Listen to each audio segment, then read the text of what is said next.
అరే నాన్న ఏమైందిరా? రే రే నాన్న ఏమైందిరా? అయ్యో అయ్యో, hello ambulance.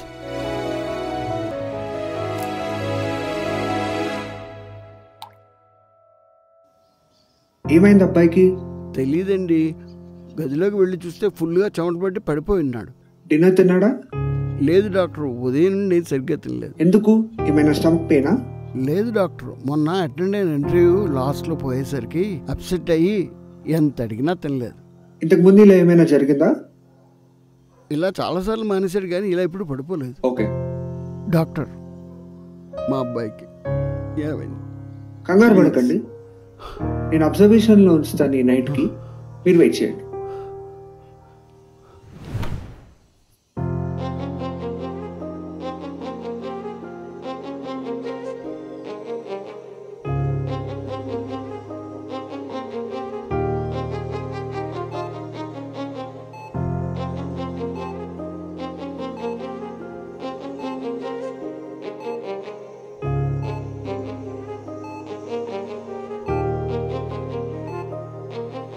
Sir,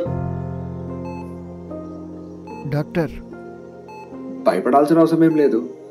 job interview ప్రెషర్ల వల్ల బాగా స్ట్రెస్ తీసుకుని ఓవర్ థింకింగ్ చేసినట్టున్నాడు. అండ్ ఆ రోజు బాగా ఓవర్ థింక్ చేసి ఏం తినకపోయేసరికి mental health and physical health రెండు ఎఫెక్ట్ అయ్యాయి. సో కళ్ళు తిరిగి అన్కాన్షియస్ అయిపోయాడు. మీ సపోర్ట్ చాలా అవసరం ఇప్పుడు మీ అబ్బాయికి, లేకపోతే ఈ సిమ్టమ్స్ వల్ల డిప్రెషన్లోకి వెళ్ళే ఛాన్సెస్ ఉన్నాయి.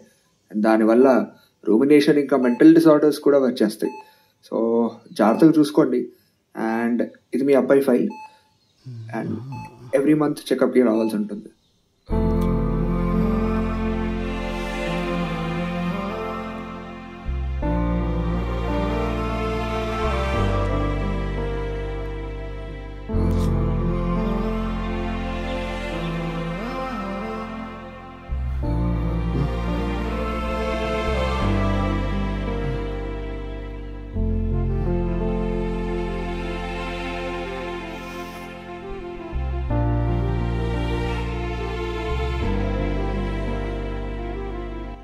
ఏంట్రా కన్నా, ఇది హెల్త్ బాగుంటేనే కదా జాబ్ కానీ కెరీర్ కానీ. జాబు కెరీర్ సెట్ అయ్యాక హెల్త్ బాగోకపోతే ఉపయోగం ఏంటి చెప్పు? చూడు, ఇంత స్ట్రెస్ నీలో ఉంచుకుని ఇక్కడ దాకా తెచ్చుకున్నాం. చిన్నప్పటి నుంచి అమ్మలేని లోటు వేరే ఏ లోటు రాకుండా పెంచావు. ఇంకా ఎన్ని రోజులని నీ భుజం మీద భారం వేయాలి? ఇదే విషయం నీకు చెప్పి ఏడుస్తే నా జీవితానికి విలువేది నాన్న. నాన్న, నువ్వు నాకు భారం కాదురా, అది నా బాధ్యత.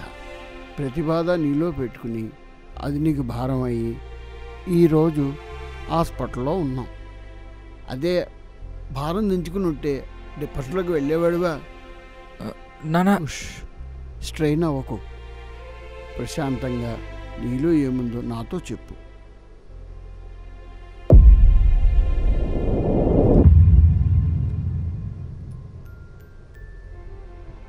నాలుగు గోడల మధ్యలో దాచుకున్న నా ఈ కన్నీటి చుక్క నా పిల్లో బెడ్షీట్లోకి జారిపోయాయి. నా ఆలోచనలు ఆకాశం కన్నా ఎక్కువగా సాగిపోయాయి.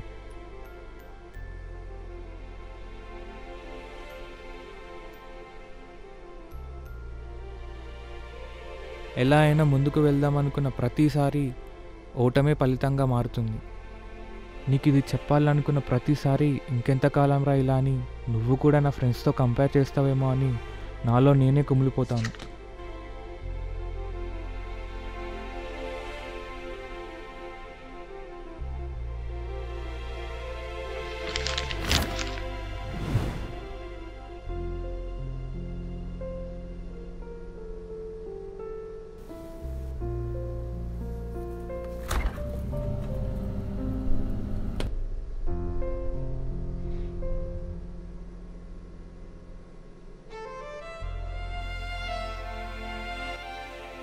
ఏ ఫ్రెండ్కైనా అవసరం వస్తే ముందుండే నేను వాళ్ళ జాబ్ సక్సెస్ వచ్చిందని నాతో షేర్ చేసుకుంటే ఓర్చుకోలేకపోతున్నాను. చెప్పరా? అరే మామ, యూఎస్లో మాస్టర్స్ ఫినిష్ అయిందిరా, డాలస్లో మంచి కంపెనీలో జాబ్ వచ్చిందిరా. ఓకే రా, ఆల్ ది బెస్ట్. వాళ్ళు బాగుపడుతున్నారని కాదు నాన్న, నేను ఎక్కడ ఇలాగే మిగిలిపోతానేమో అని. ఇచ్చిన ప్రతి ఇంటర్వ్యూ రిజెక్ట్ అవుతుంది. ఆఖరి వరకు వచ్చిన ఇన్ఫ్లుయెన్స్తో వేరే వాళ్ళకి వెళ్ళిపోతుంది. ఇవన్నీ తట్టుకోలేక ఒక్కసారిగా ఇలా అయిపోయిందన్న. నాన్న మనసులో ఇంత పెట్టుకుని నాన్న దగ్గర మొహమాటపడ్డావా? జాబే కదా రే, మనకి రాసి పెట్టినది వచ్చేసరికి టైం పడుతుంది. ఆ సమయం కోసం ఎదురు చూస్తూ మన స్కిల్స్ పెంచుకోవాలి. కుంగిపోకూడదు, అంతేగాని ఆరోగ్యాన్ని పాడు చేసుకోకూడదు. ఇంకా ఈ ఫ్రెండ్స్ రిలేటివ్స్ అంటే ప్రపంచం గురించి నేను పట్టించుకోను. ఎవరి గురించి మనం మానాల్సిన అవసరం లేదు. నీకు నేనున్నాను, నేను ఎప్పుడూ ఉంటాను. వాళ్ళందరి గురించి కాదు నాన్న, నువ్వు నాకు ఎప్పుడు సపోర్టివ్గా ఉన్నా నాకు తెలుసు. కానీ జాబ్ లేదు, ఎంత ట్రై చేసినా రావడం లేదు. ఎంతకాలం అని ఇలా ఏం చేయకుండా ఉండడం? ఏదో ఒక్కటైనా సాధించి నేను బాగా చూసుకోలేనా? ఇన్ని విషయాల గురించి చెప్పావు, మరి దీని గురించి ఎప్పుడు చెప్పాలనుకుంటున్నావు? నాన్న అది నువ్వే రాసావా ఈ కథలన్నీ? అవును నాన్న, నీకు చెప్తే ఏమనుకుంటావేమో అని చెప్పకుండా దాచేసా. సారీ నాన్న. ఇప్పుడు కాదురా, ఎప్పుడో గమనించా. నువ్వే చెప్తావులే అని అడగలేదు. అయినా మీరు చేసింది ప్రపంచానికి తెలియకుండా దాచగలరు, కానీ అమ్మా నాన్నలకు కాదురా. మీరేం చేసినా వెంటనే తెలిసేది అమ్మా నాన్నలకే. ఈ కథలు చదివాక ఎక్కడ నీ టాలెంట్ ప్రపంచానికి తెలియకుండా ఉంటుందో అని భయపడ్డాను. అందుకే ఇప్పుడు అడుగుతున్నా. అయినా ఇంత అందంగా కథలు రాసినవాడు నీ జీవితాన్ని అందంగా తయారు చేసుకోవడానికి ఎందుకు భయపడ్డావు? ధైర్యం కావాలా? సపోర్ట్ కావాలా? నాన్న భుజాలు ఇంకా బలంగా ఉన్నాయిరా. కానీ నాన్న, నాకు రైటింగ్ అంటే చాలా ఇష్టం. ఆ విషయం నీకు చెప్పకుండా మోసం చేశాను. ఏదో ఒక జాబ్ తెచ్చుకొని స్కిల్స్ నేర్చుకొని నీకు చెప్దాం అనుకున్నాను నాన్న. నువ్వు మోసం చేయలేదురా, విషయం దాచావు. నచ్చని పని చేయడం ఎంత నరకమో నాకు తెలుసు. ఆ జీవితం నీకు ఇవ్వాలని నేను అనుకోవడం లేదు. నువ్వు దేని గురించి భయపడకుండా నీకు నచ్చిన పని నేర్చుకో. నచ్చిన పని చేయాలంటే అదృష్టం ఉండాలిరా. నువ్వు అదృష్టవంతుడివి. అడుగులు ఎలా వేయాలో నేర్పింది నీకు నేను చెప్తున్నా. నువ్వు నడిచే దారిలో పువ్వులు ఉంటాయని అన్ను, కానీ ఏదైనా ముందుకెళ్ళు. భయమేస్తే వెనక్కి చూసినా పడిపోయినా పట్టుకోవడానికి నేనున్నాను.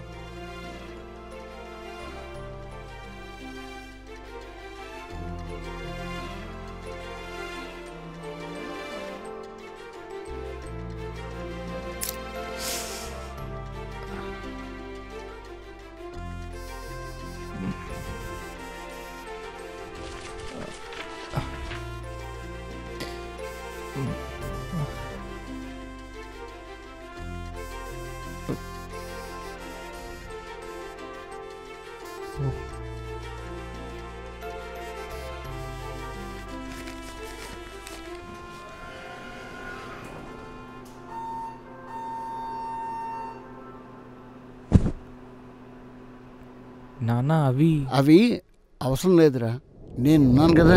పద.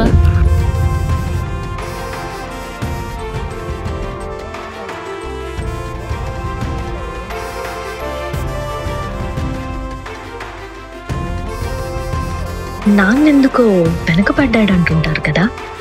నాన్న వెనకపడలేదు, నీ వెన్నుముక్క అయ్యాడు. నీ మనస్సాక్షికి జవాబయ్యాడు. నీ మానసిక ఒత్తిడికి ఊపిరయ్యాడు. నీ సహనానికి సరిజోడయ్యాడు. నీ ఆశయాలకి ఆయువు పోశాడు. నీ నిద్రలేని రాత్రులు, నీ కృషి వృధా కాకుండా సరైన మార్గానికి దారి చూపిస్తూ నీ గెలుపు యొక్క కారణానికి ముందు నిలిచాడు.